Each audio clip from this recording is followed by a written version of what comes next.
politicians, package stars, who are nothing but slaves of Modi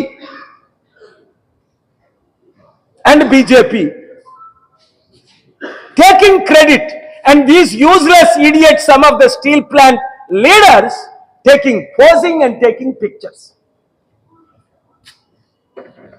Steel plant cannot be sold because K.A. Paul brought 5 Andhra Pradesh High Court written orders that they cannot sell. And thank God for the Honorable High Court of Andhra Pradesh. నిలబెట్టి అడగండి. సిగ్గులేని కాపులు చాలా మంది ఉన్నారు. చిరంజీవికి సిగ్గులేక కాంగ్రెస్ పార్టీకి package star అయిపోయాడు పవన్ కళ్యాణ్. అప్పుడు మళ్ళా బయటకు వచ్చి ఇప్పుడు టీడీపీకి బీజేపీ